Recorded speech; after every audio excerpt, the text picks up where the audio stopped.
on now. Wednesdays here on the program, we like to put the spotlight on the farm women's group, CommonGround. CommonGround is a group of farm women who want to be a resource for consumers who want to know more about how their food is grown.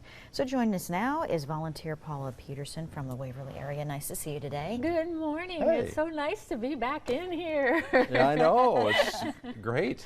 You are our second guest in the studio. Aww, I feel privileged. Right. Well, glad to have you back, Paula. We want to talk about what we should know about keeping hot foods hot. Yep, trying to keep hot foods hot and cold foods cold. We're getting into the summer area where we've got people having picnics, barbecues, and the last thing I want anybody to do is say, do you remember that party we went to in Aunt Paula's and everybody got sick? Oh, yeah. And so I'm really cautious on making sure that when we're doing a barbecue or something, I use a meat thermometer for everything. I do not believe in that you can see if it's done.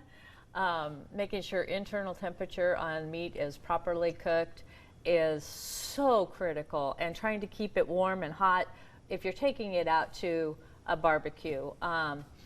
Crock pots are a great way to keep things warm if you've got, or heating pads if you've got electricity.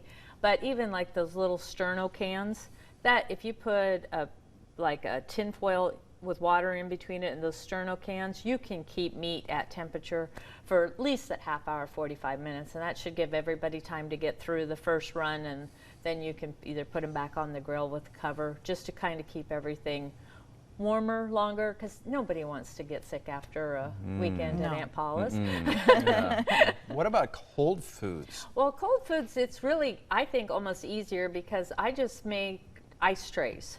I'll take a 9x13 cake pan, fill it with ice cubes, stick it under. A lot of the people, when you got a casserole carrier, they're the 2-layer carriers. Just stick a tray of 9x13 pan of ice underneath it, put your cold potato salad or whatever on top, and it's a lot easier if you spread it out. If instead of doing a big bowl of potato salad, if you want to do like a 9x13 cake pan, it's easier to keep that cool all the way through. I know we were at some grad parties over the weekend, a lot of people doing those things that you suggested. They even had those inflatable little tubs. They almost look like a small swimming pool, and they put all the ice in there. And that is a fabulous way to do it. I've even seen them with dividers in them. And so you could, kind of keep, because nobody, I put ice in baggies a lot because I really don't want my food floating. Yeah, Right. It's just, it doesn't look appetizing. Yeah, just a little thing for me. But it's just the little things you can do. I mean, we're so lucky. We live in a country that we have some of the best food, safest, most economical.